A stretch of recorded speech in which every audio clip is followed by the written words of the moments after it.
Good morning, everyone. So our topic for today is on one of the more common eye diseases, and this is cataract. Now, cataract has long been established as the most common cause of your reversible vision impairment. No, so it's very important because its economic and its debilitating effects on the population and its implications on the economics of certain countries, especially third world countries like the Philippines.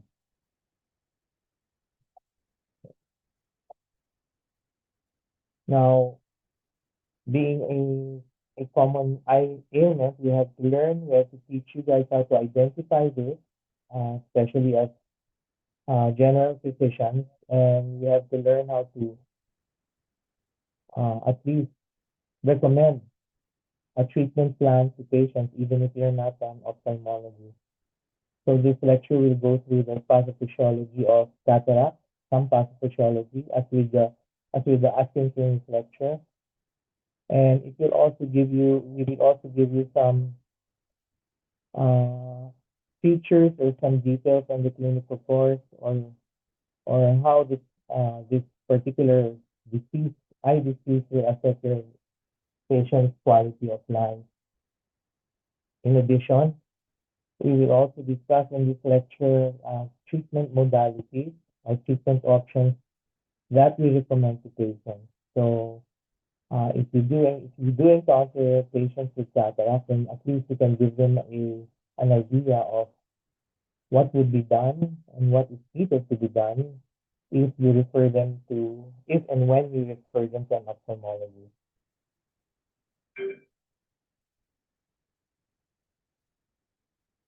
So let me just start with this video of how a cataract impairs vision. So if you're a driver and you are developing a cataract, or if you are driving a car, notice on the right-hand side how the lens would mature and disrupt both central and peripheral vision. Okay, so in this particular example, that would be dangerous if you're driving a car, because if it affects one eye, it can affect your depth perception, not knowing how far an object is. In this particular case, pedestrian. This second video shows you how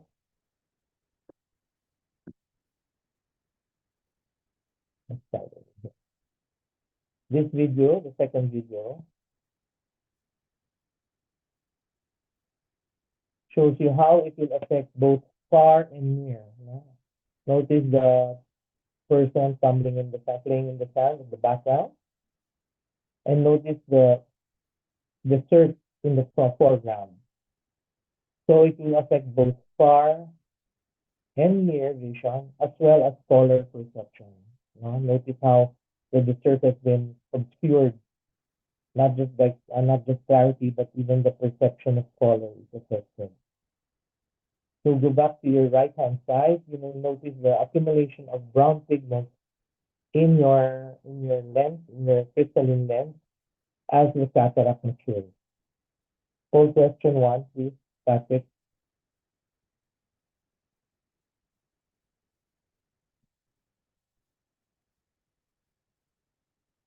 Patrick,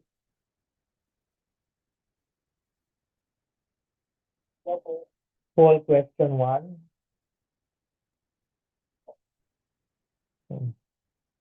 Don't let anyone disturb you there, sir, in the office.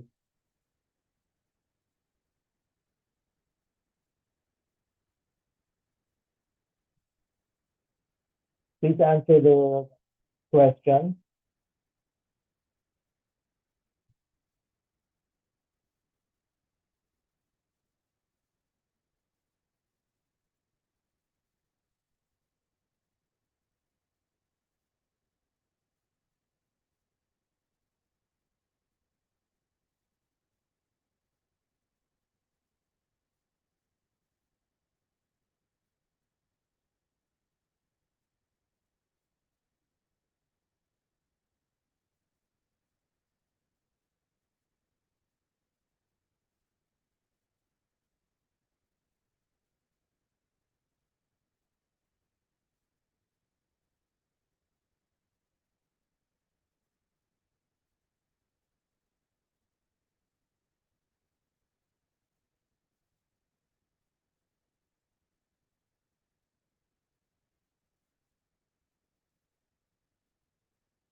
Can everyone see the whole question on the screen? Can you answer this, please?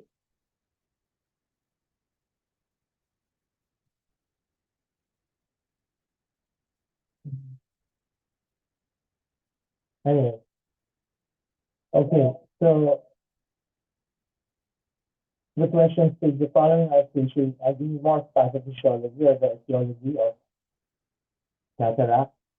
And most of you got it. All of the above is the answer.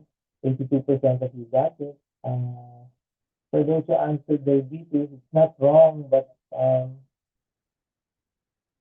it's just one of diabetes or any metabolic problem can cause cataract. Yeah? You can have diabetes, you can have hypothyroidism, and all those endocrine problems that can affect your whole body can have also the ocular system as a target organ, and that can be the formation of cataract. UV radiation is correct because it's one of the major causes of cataract formation in the aging eye. Trauma, of course, can disrupt the internal environment of your ocular tissues or of your ocular system, and by disrupting the ocular environment, especially if you violate the anterior capsule, any part of the capsule, then you can develop cataract. Okay, let's proceed.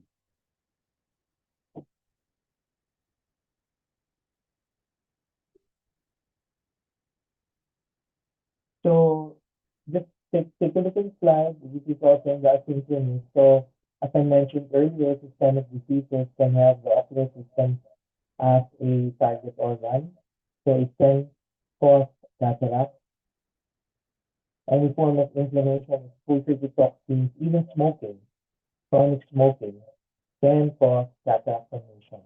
And of course, we can see cataract in younger individuals, and this is usually genetic. They have a genetic predisposition to cataract formation. Okay. Okay. If you notice in the list, aging is the foremost cause of cataract formation. Now, if you take a look at the literature on cataract formation, there are very many causes and there are many manifestations of cataract formation. And if you do have biochemical changes due to aging or exposure to toxins or trauma, then you can have the accumulation of protein aggregates that can cause blurring of can cause the loss of clarity of your crystalline lens. And there can be discoloration. At the early phases, you can have just vacuole formation. You can still have useful vision with vacuole formation. But as the disease process progresses, opacification of all the crystalline lens fibers can opacify, can blur your vision, as you say. Okay. Now, epithelial cells actually can proliferate. If you can see the arrow of the arrow pointer, your viable epithelial cells that produce lens fibers is located posterior to your anterior lens capsule, where my pointer is showing you. So these epithelial cells continue to grow, and they can even grow and go beyond.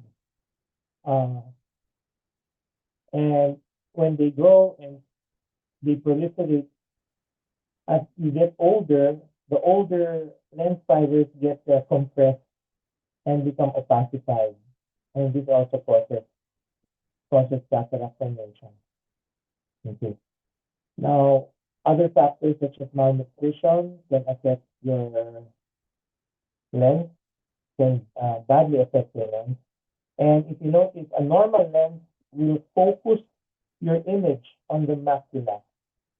With cataract formation in the lower right-hand side, it scatters the light. So you can no longer focus your image on your macula, and you now have visual impairment. Notice also that as the crystalline lens ages, there's an increase in brown pigment that actually can block light rays that bring the image into your macula. Okay. So can we have question number 2, Patrick? Hello, Doc, Doc. sorry. Medyo muffled po yung audio niyo po. Ma,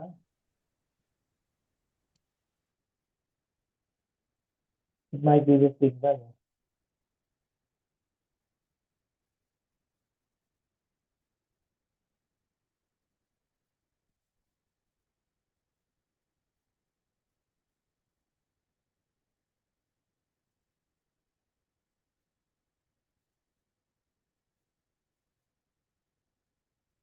Paki-flash yung questions, Patrick, nawala.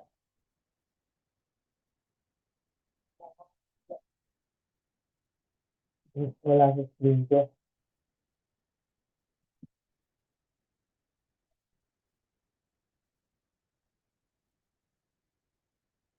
Uh, can you try flashing it again? Okay. Okay, what type of cataract has the worst visual impairment in bright sunlight and in outdoors? Actually, this type of cataract will also cause early visual impairment for near vision. So these are the type of cataract that will require early surgery, even if it's still immature. So the correct answer is the series of capsula. We will go through this one at a time.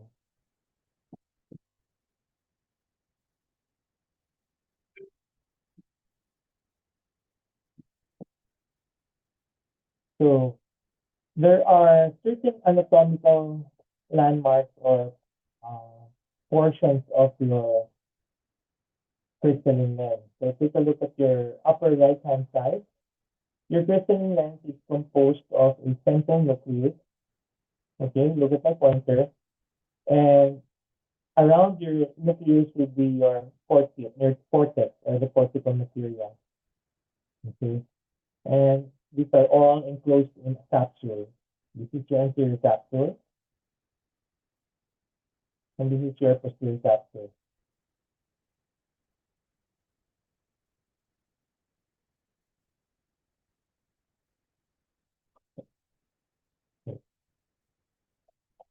Okay. Now, whichever is affected, that will cause the type of cataract your patient will manifest. So the most common with the aging would be a nuclear cataract. Okay. It results from a normal condensation, as I mentioned earlier.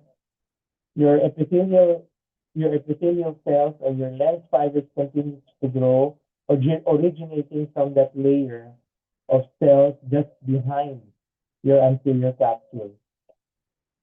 And when they continue to grow and they go beyond the equator and migrate, they get compressed, or there is a normal condensation of these lens fibers as we age, causing cataract. Okay.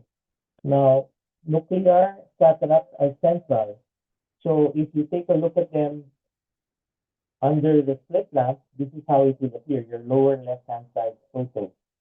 It affects those, it affects visual acuity, of course, color discrimination, it disrupts the color perception, and of course, it's very difficult to differentiate from different shades of black or your contrast sensitivity or different shades of the different colors.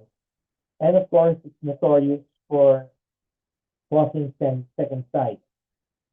Now, what is this second sight? The second sight is an increase in your anterior to posterior um, measurement or size of your crystalline lens. So it enlarges.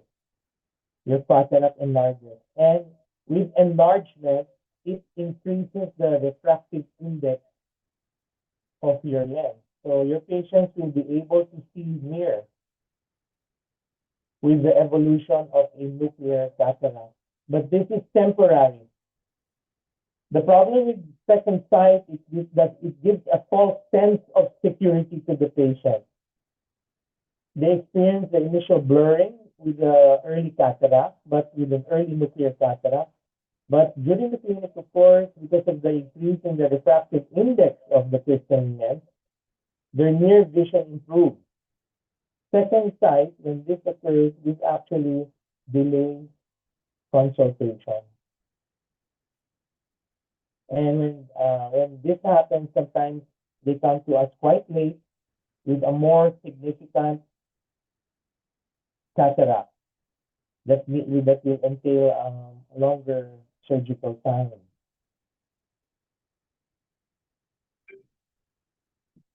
When you do encounter nuclear cataract in the outpatient, eventually you will have outpatient consultation as clear. When you do your fundoscopy, you will notice a central dark area in your red orange leaflet. This is consistent with a nuclear cataract. Okay, provided you don't have any corneal opacity in front of your crystalline lens. So don't forget this. There's a central black portion when you check for your red orange leaflets on fundoscopy. The next type of cataract involves opacification of the cortex in your equatorial area. So those with the check mark. Okay. Now, when you look at this in the slit lamp, you will note like opacities in your like bicycle spokes originating from the peripheral portion of your red orange leaflet. Okay, so this is a typical cortical opacification. Now, this is due to opacification of your outer and younger layers of your lens fibers. And this usually is caused again lens hydration. When we say lens hydration, this it can usually be due to aging, or it can be due to um, your metabolic diseases, such as a perfect example would be your diabetes. When you allow diabetes to be left unchecked, and there is an increase in sorbitol inside your crystalline lens, the entry of sorbitol into your crystalline lens also attracts water. And when that happens, you inadvertently hydrate your lens fibers, and when the hydration of your lens fibers becomes chronic due to chronic increase in blood sugar, then this can opacify and cause cataract. So again, these are described as radial cleft on slit lamp examination. This causes your glare, and of course you can have halos or iridescent vision. And patients will sometimes complain of monocular diplopia. So when the patient has a cataract on one eye, let's say the right eye, and they cover the left eye, they will see double, even if they're just using one eye or the right eye, which has a cortical cataract. So they will see double. When you say monocular, it involves just one eye. Usually diplopia, when this occurs, will involve both eyes. But monocular diplopia is typical of this disease entity of cataract. So on red-orange leaflet, you will notice the spokes covering your red-orange leaflet, spokes of a bicycle. So take note of this, your red-orange leaflet. The next would be this is in the poll question, and this is your posterior subcapsular cataract. Notice that it affects the cortex in the posterior portion of your crystalline lens. Okay, and this is usually due to metabolic diseases such as diabetes. No? It can also occur after eye trauma, but more typically, after eye trauma, you will have an anterior subcapsular eye trauma. Okay, also. And it can be due to steroid use. So if you have patients who are undergoing steroid therapy, they can develop posterior subcapsular cataract if used chronically. And of course, ionizing radiation can also cause cataract to those whose work entails exposure to radiation. Okay, so the effect is you have early blurring of vision, especially for near vision, and you will have there in halos again, as with the other types of cataract. Monocular diplopia can also be noticed by your patient. But more importantly is the early onset of visual impairment. So these are usually the patients who will need early cataract surgery. Okay. The glare can be debilitating, especially if your patient is encountering incoming headlights. So if you have individuals whose profession involves a longer period of time driving, delivery vehicle drivers, or those who handle ambulances, this is very important to identify because they are prone to vehicular accidents if you do not address a posterior subcapsular cataract. So we have operated on patients who were 20/20 vision, but the glare was debilitating and it was already affecting safety at work, and this would need early cataract surgery. So again, as with your nuclear cataract, you will have a central opacity on red-orange reflex. But the thing with posterior subcapsular cataract is that the central blackening of your red-orange reflex will have more ill-defined borders, and it will be a bit feathery. The blackening of your red-orange reflex centrally. So we have your LOX classification, which actually grades the amount of opacification in the different portions of your lens.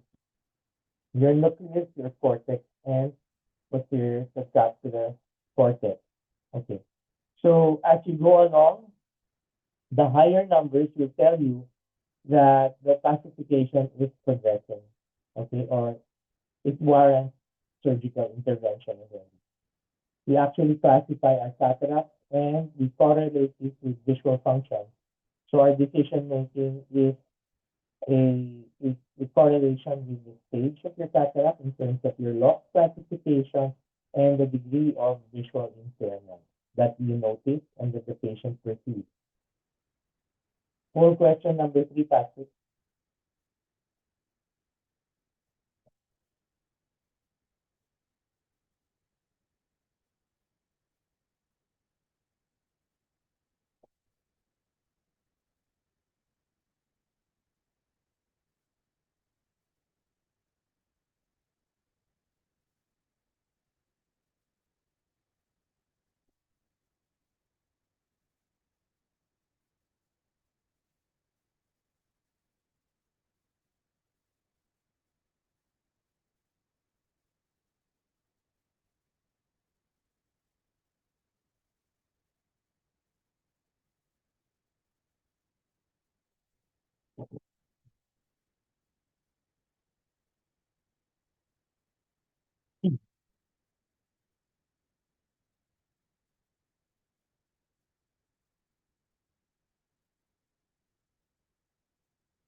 Okay, so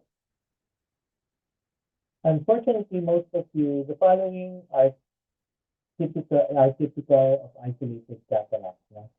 The question is except. So it's also the lead cataracts are also the leading cause of painless blurring of vision, not just irreversible blurring of vision. Not just reversible blurring of vision, but it's also painless. So when you have patients who come in at the OPD and you're clerk, and they have painless, painless blurring of vision, then your first consideration would be cataract, especially if you're in the older age group. Okay. So again, we mentioned all the other choices in this poll question, so most of you got the answer. Okay, so monocular diplopia can occur in all types of cataract.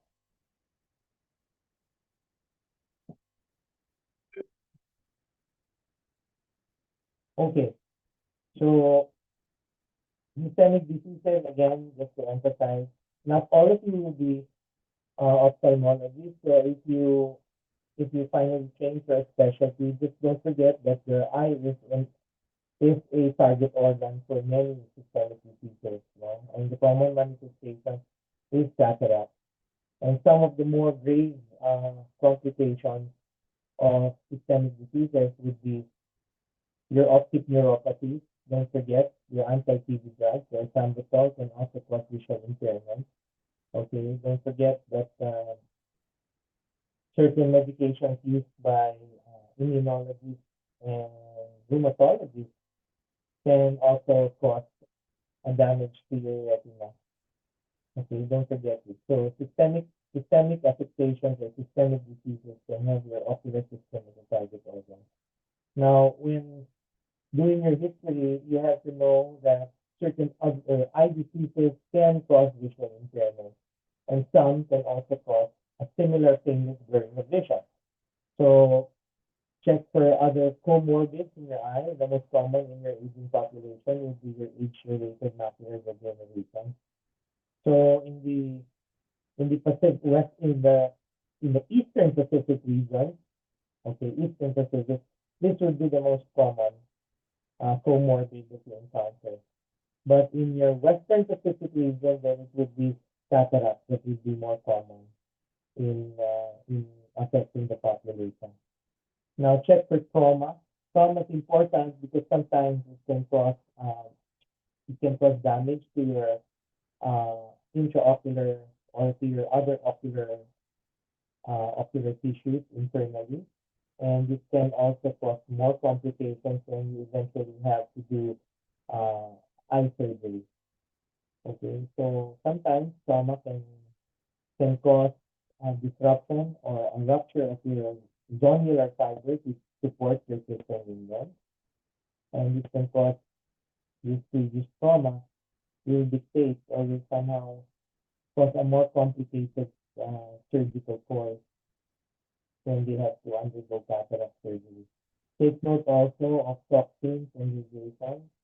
Yes, they will affect the eye, but they can also affect other organ systems. So treat the patient as a whole or be a holistic physician. When you get your history, take note that certain illnesses will not only affect your eye, but it can also affect, on the flip side, it can also affect your whole body. And your clearances before you do cataract surgery may be delayed or may not be given if they do have other more serious systemic affectations. Yeah? Okay, full question number 4, Patrick, please.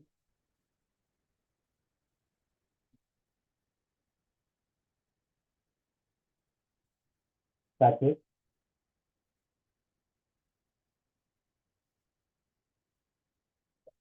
full question number 4.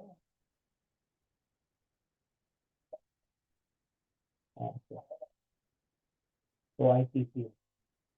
Please answer the full question. We have a lot to tackle. I was a little tardy, so my apologies to everyone. I have an ER call.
Okay. Okay, let's go through each of the choices.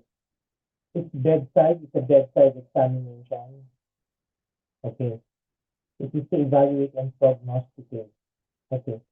Direct ophthalmoscopy can be performed on the bedside. Okay. It can show you probably how the ROR appears, and it tells you if you can still see the posterior segment and evaluate the retina and the optic nerve. Yes, it's a bedside examination. You can do this. Okay. But it really doesn't prognosticate if if the cataract you are seeing in the patient will be when addressed by cataract surgery, we have a good visual outcome. Now, it gives you an idea if there is indeed a cataract, and it has to evaluate the with whatever structures you can see in the posterior segment. Okay, let's go to the third choice. Slit lamp examination. This is not bedside. No, this requires special equipment so that you can evaluate your eye entirely up to the anterior hyaloid phase. So it can evaluate your external eye structures up to your anterior hyaloid phase. So your anterior hyaloid phase is that portion anterior to your vitreous gel. Okay. Ultrasound, ocular ultrasound, this is also not a bedside examination.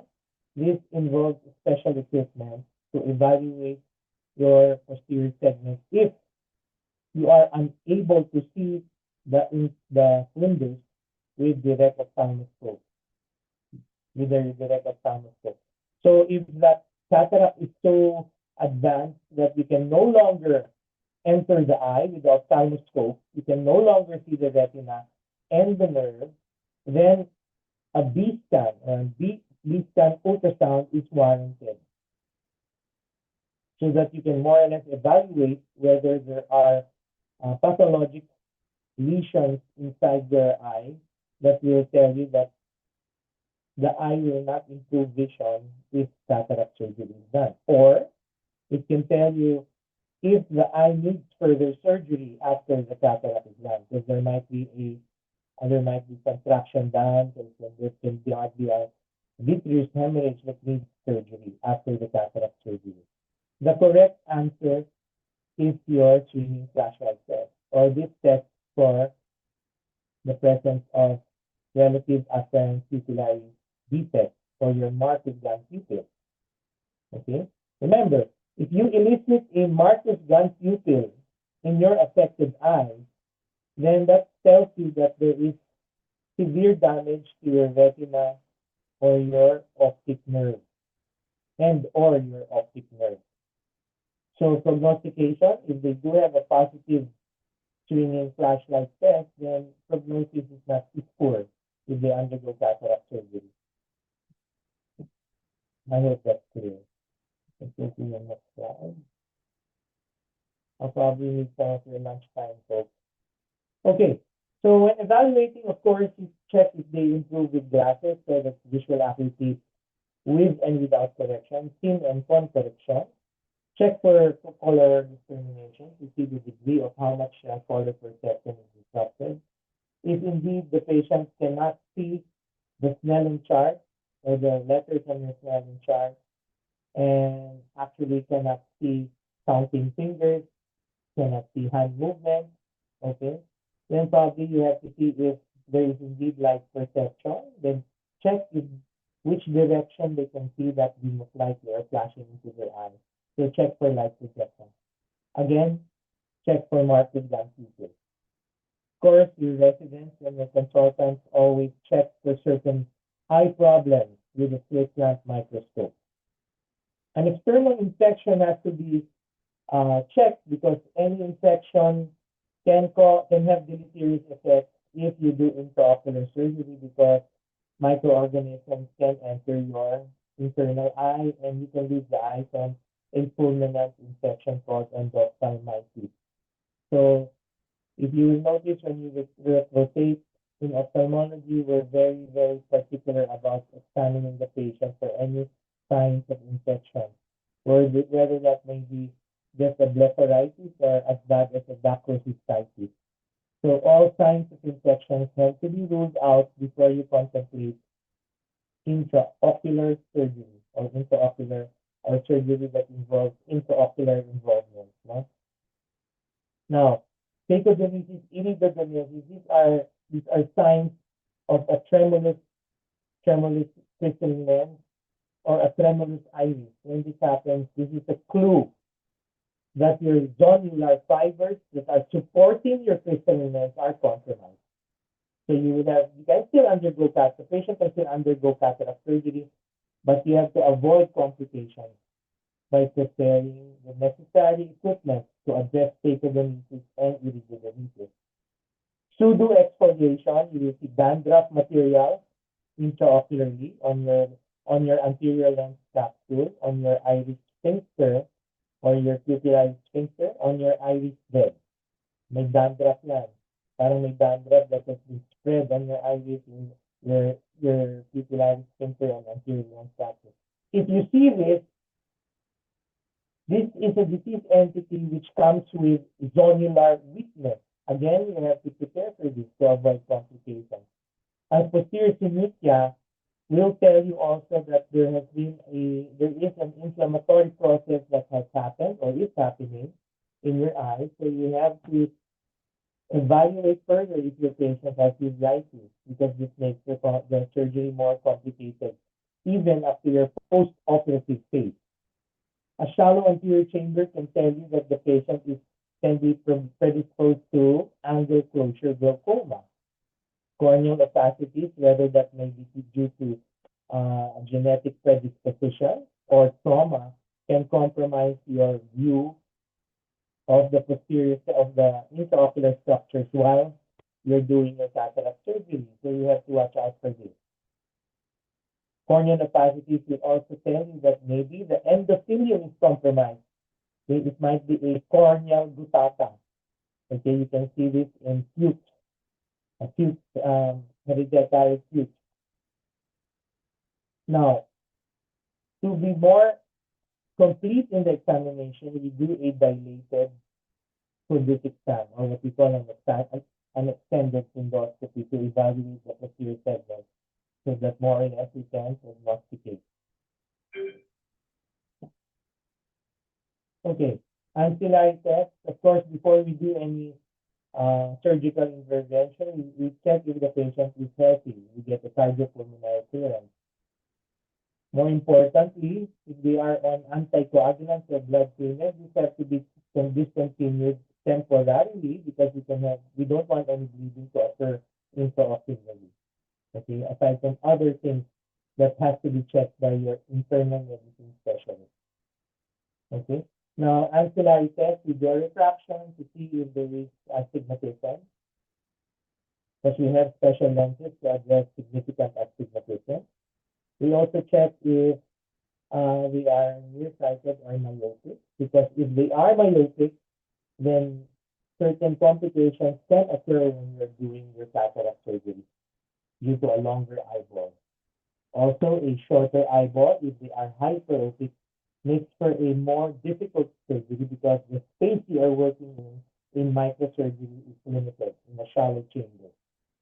Biometry is another ultrasound which is performed to determine what power of IOL or intraocular lens you will implant after you remove your cataract. So implanting an intraocular lens is not guesswork. No, we try to be as exact as possible to give the patient proper visual rehabilitation. For corneal topography, if you notice that there is significant astigmatism, then this will tell you that you have to use your more premium IOLs or your more high technology intraocular lenses. Specular microscopy checks for the health of your cornea, your corneal endothelium. So this is very important, because if the corneal endothelium is compromised, you can actually lose your cornea after cataract surgery. So they will need another surgery. They will need a corneal transplant. So corneal endothelium has to be checked if there are adequate number of cells and if the morphology is normal. Okay, When do we do cataract surgery? Of course, if it's uncorrectable with glasses, we do cataract surgery. So personally, I refract my patients if they have immature cataract. If I can attain 20/20, then I still can postpone surgery unless they have severe wear and clouding, then we have to do cataract surgery. Okay, I mentioned that earlier. Again, if the eye has comorbid, then take a look at the photos on the lower part of the slide. Now, this is a typical glaucoma patient. You will notice an increase in your cup disc ratio. You will notice some notching or an out an outpouching of your cup. That is this signifies damage to your optic nerve. You can have nasalization of vessels because of the increasing cupping, and you can have a disc hemorrhage. Okay. If you do a confrontation test on these patients, they will exhibit impairment peripherally. Now they will have a constricted visual field on confrontation test. So in these cases, you have to do cataract surgery if you can no longer see your posterior segment. Because in glaucoma, you have to be able to evaluate your optic nerve and retinal nerve fiber layer when they follow up. So if your patient has cataract, a glaucoma patient has cataract, you have to do surgery, the cataract surgery, so you can monitor your posterior segment. In the same token, if your patient has diabetic retinopathy, this is the middle photo is a typical diabetic retinopathy with your retinal hemorrhages and your exudate. You actually already have a macular scar in this case. Okay? So to be able to identify this and to be able to do laser treatment, remember laser treatment involves an amplified light. If there is an opacity, lens opacity, then the laser light cannot enter. So you have to do the cataract first before you can do laser treatment for any retinopathy that will need addressing. Right? Now, on your rightmost side, this is actually a patient who had cataract surgery and underwent laser treatment after. So those white spots on your retina are actually laser burns to address diabetic retinopathy.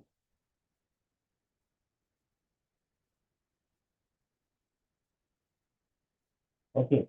Cataract, even if immature, they have to be oriented to come for follow-up. If you allow a cataract to mature unmonitored, this can lead to other more serious comorbid. So an unmonitored cataract can lead to glaucoma because of pupillary block. When the lens, as I mentioned, enlarges or thickens, it can actually engage your pupillary sphincter and block aqueous flow. And when this happens, you can have secondary angle closure glaucoma. And we call this phakomorphic glaucoma. Okay? When it becomes so hypermature, a cataract can leak protein. Remember, the crystalline lens has the highest amount of protein in the human body. If the cataract is allowed to mature to a certain extent, that these proteins start to liquefy, that liquefied that liquefied protein can escape your anterior capsule and cause inflammation and glaucoma. And it can cause inflammation, glaucoma, and uveitis. Okay? And this is called your phacoanaphylactic or phacolytic glaucoma. So there are different types of glaucoma caused by an unmonitored mature cataract. Okay. Now take a look at the lower photo. This is a typical uveitis patient due to a hypermature cataract with lens proteins causing inflammation intraocularly. Look at the edges of your pupil, very sphincter. There's already what we call posterior synechia. So already an adhesion between your pupillary sphincter and your lens.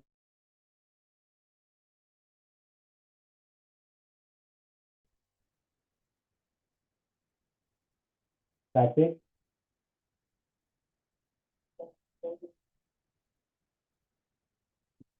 Okay.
Nawala ng ibang classmates niya.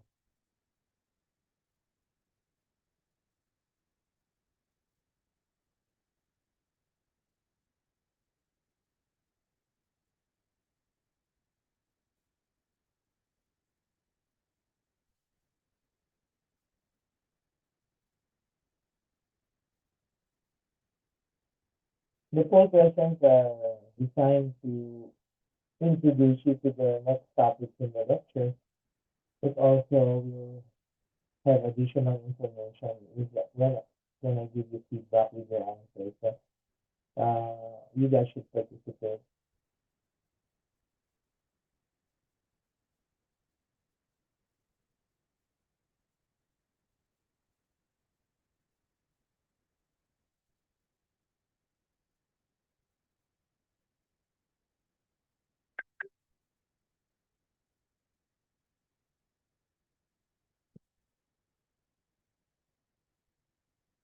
Okay. So, as a typical med student, they will go for the B and C answer. Let's go through the question first. What type of cataract surgery requiring ACT cleanser? When you say ACT cleanser, what this means that the patient underwent cataract surgery but was not given an implant or intraocular lens implant, which was not performed. Hence the need for ACT cleanser. Okay, so no intraocular lens implant, they will need ACT cleanser. And this usually occurs when the patient has complicated surgery. Okay, so uh, when that happens, uh,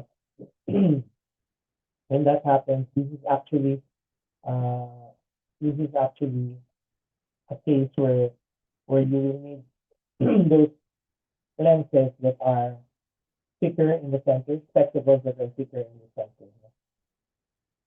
So this can occur in most intraocular surgeries where you will have complicated cataract surgery without implantation of a lens. Okay, let's proceed.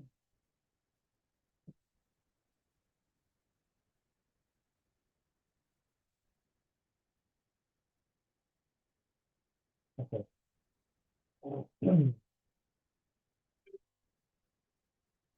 Okay. So when you do your orientation of the patient for informed consent for surgery, some patients will ask you, Doc, wala bang gamot para sa cataract? Now, evidence-based medicine tells that there is no medication for that. No? So there are no drops that are really effective to stop or prevent cataract. Although there are anti-cataract drops. These are actually more economically burdening for your patient if they are prescribed anti-cataract drops. So, sumatotal, cataract is a surgical problem. So you have several choices. You can either do intracapsular cataract extraction, which leaves the lens without an intraocular lens, so you need at least 50 lens spectacles with you.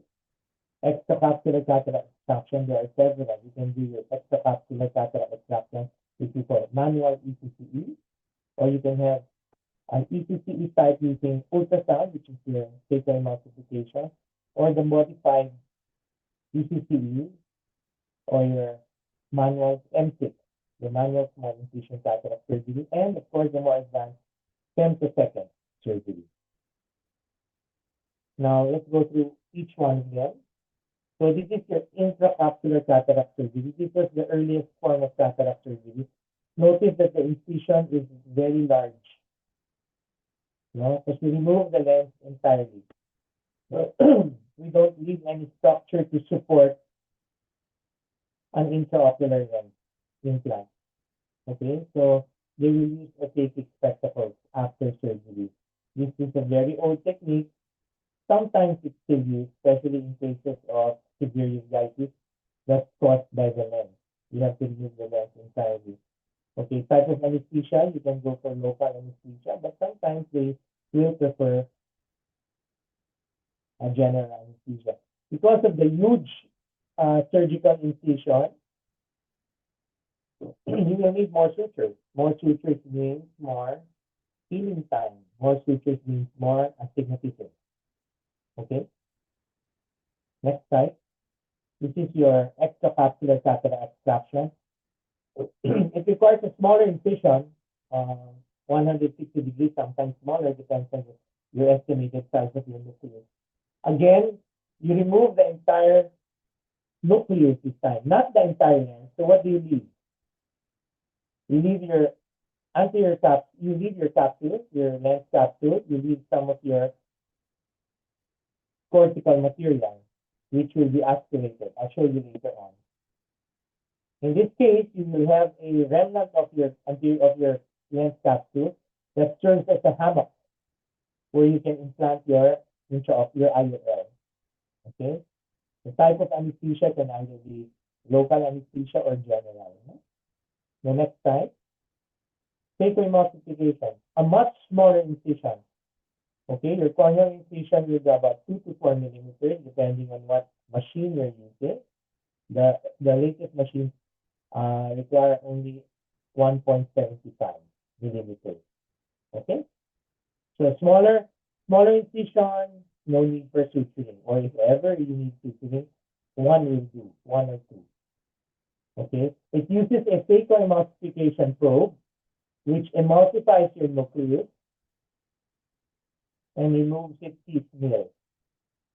And then it aspirates also your cortex. It now uses a foldable intraocular lens, a higher technology lens, which can fit through a small incision. Now we have topical. Now just drop. No needles needed. Just drop. You anesthetize this with drops and finish the surgery between 15 to 20 minutes. The next type of surgery, this was invented for third world country use because phacoemulsification is quite expensive.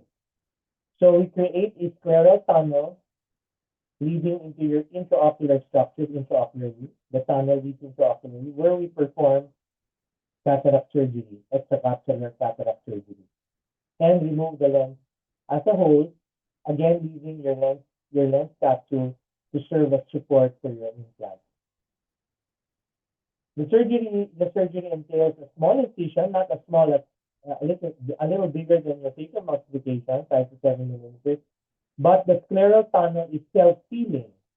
So if done properly, this does not need sutures. Okay? Let's go to the video.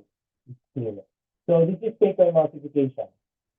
So we create an incision on your cornea, on your limbus area.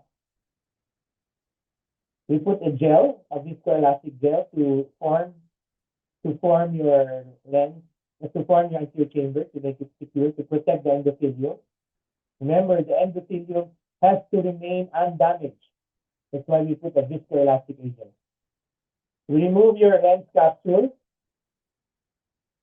anterior lens capsule.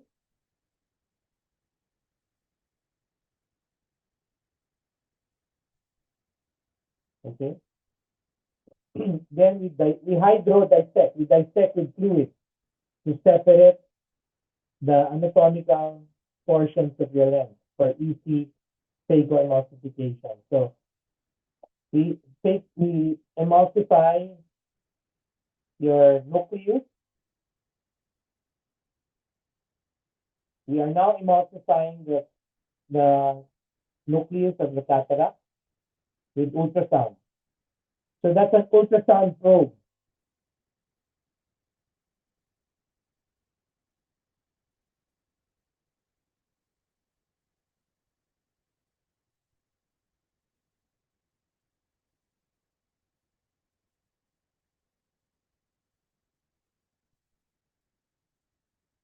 Now we're fragmenting the nucleus so that we have an easier time emulsifying it. We divide and conquer. We divide the nucleus and aspirate the fragment. Emulsify and aspirate.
The nucleus is now fragmented and emulsified and aspirated.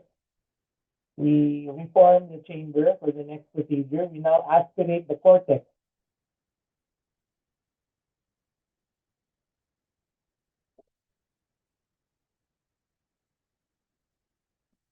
We're now cleaning up the cortex.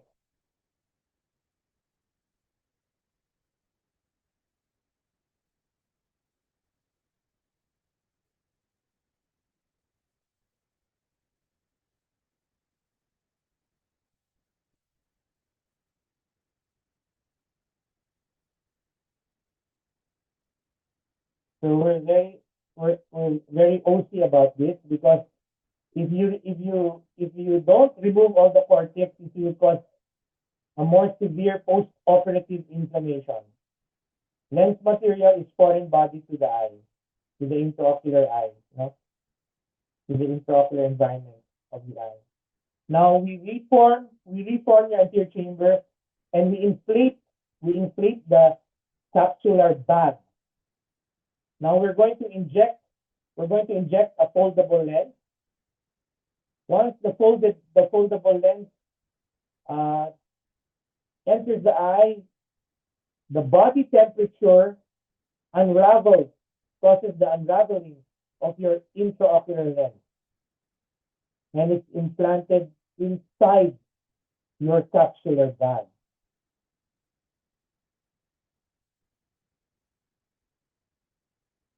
Apologies, the patient's eye is a little malikot. It's sometimes not censored in the video. Then we remove the viscoelastic agent, which we temporarily use to form the chamber while doing intraocular maneuvering. So the cataract is no longer there. It's a nicer ROR. Then we seal the incision just by hydrating it. That's it. That's your taken emulsification. 15 to 20 minutes. If the cataract is a little harder, maybe up to 30. Now, this is the compromise for third world countries, no? Because it's very expensive to use paper emulsification equipment. This is actually invented by our colleagues from South Asia. So you do a frown incision. Then you create a tunnel.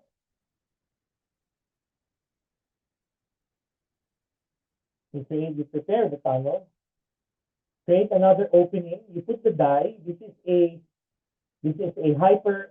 very mature lens. Look at the lens protein. This is already a hyper mature lens. The lens protein is escaping after you incise the anterior capsule. So we're aspirating the liquefied lens protein so that we have proper view of the lens capsule. We peel off your anterior lens capsule.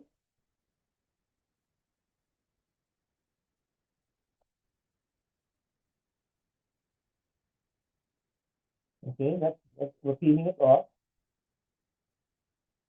We're enlarging the we call it capsule rectus when we remove the anterior capsule. So that's it. We remove the anterior lens capsule. Then we deepen the tunnel. After that, we hydro dissect to separate the anatomic portions of your cataract, of your crystalline lens. And then we remove the lens entirely. So we do not fragment the lens. We remove it entirely. Now we aspirate the remnants of the cortex.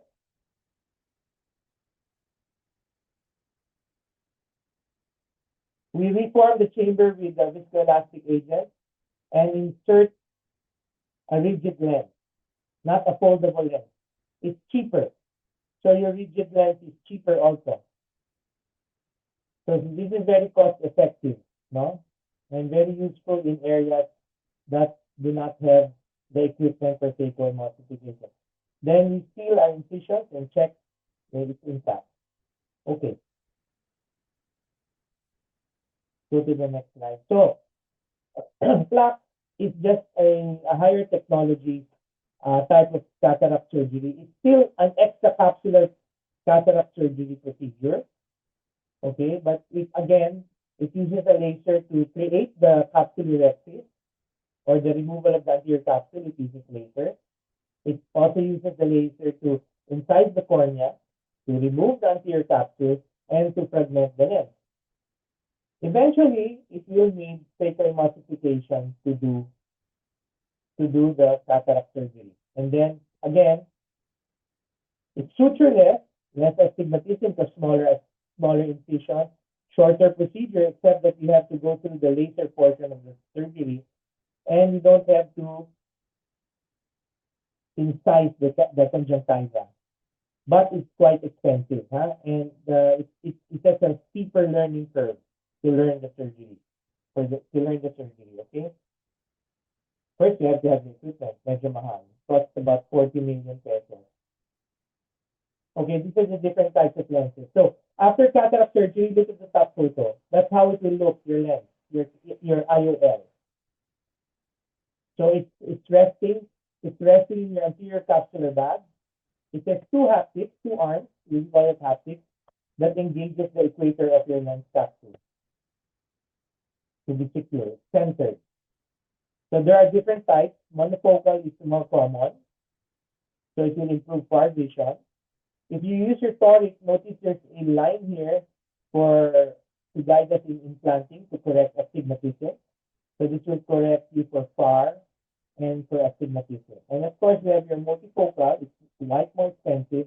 It will correct both far and near. So surgical complications can occur. It depends on the skill level of your surgeon. If you rupture the posterior capsule, that will compromise intraocular lens implantation. Yeah? So if you do rupture the posterior capsule, then you might not be able to implant that lens. So you have to explain to the patient why. If you retain fragments, you don't remove everything, it can cause uveitis, it can cause glaucoma. Okay? If you have vitreous loss because you ruptured your lens capsule, your posterior capsule, that vitreous loss can cause traction in your retina and it can lead to retinal detachment. Okay? So, no joke. Cataract surgery might seem basic to a lot of non-ophthalmologists, but complications do occur. Okay, thermal burns from the ultrasound and mechanical movement inside the eye can damage intraocular structure. That's why our movements are very precise when we are inside the eye. Of course, as any type of surgery, inflammation can occur. If your trabecular meshwork gets inflamed because of long surgical time, or if you retain lens fragments, if you retain viscoelastic material, you don't clean up properly, then this can lead to ocular hypertension and can lead to post-operative glaucoma. If your computations are wrong, or if your incision is wrong, your incision site is uh, wrong, and then this can lead to residual astigmatism or residual error of refraction. If you have a complicated surgery or long surgical time, you can have cystoid macular edema, or your macula can become edematous. If you damage your cornea, you can have bullous keratopathy, and this will need a second surgery, a corneal transplant. Okay, you have to wait for a donor for such a long time. And of course, if you have an infection, you did not do proper evaluation, pre-operatively, you can lose the eye to endophthalmitis. Okay, evolution of cataract surgery, of course, microsurgical are instruments, are microsurgical instruments. We have a lot of innovations. We have your intraocular lens implants.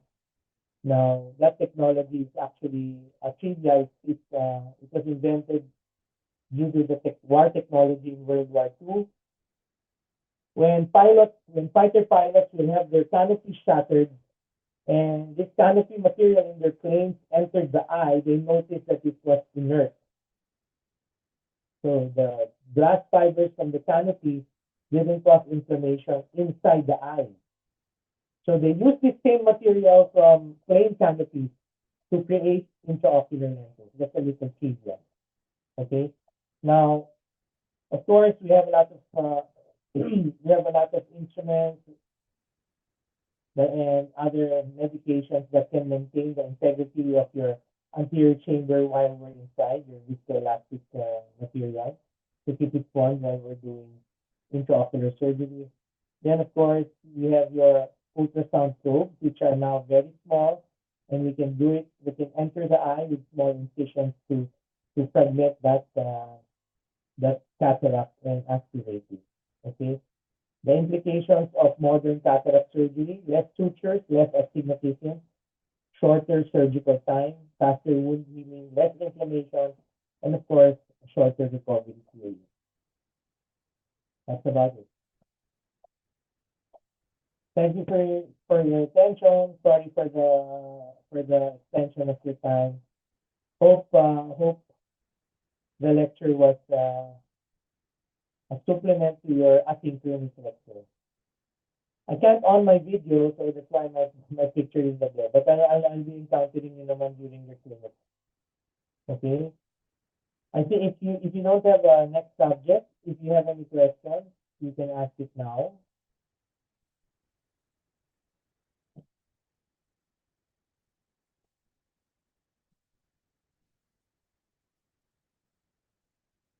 You can raise your hand. You can open your speaker. Do you have any questions about the lecture, so we can proceed with the day, early lunch, or if you have another subject? Any questions, guys? Wala? Okay na? Sige. Okay. So, I'll see you during your first long exam. So, in medicine, there are only types of studying. It's to study hard and to study harder. Okay? So, cataract is just one topic, but I'll be giving, I think, 20 questions. Okay? Sige. Okay, have a good day, everyone. Thank you for your attention. Bye. Thank you po, Doc. Thank you Thank you, po. Doc. Thank you, You, Doc. Doc.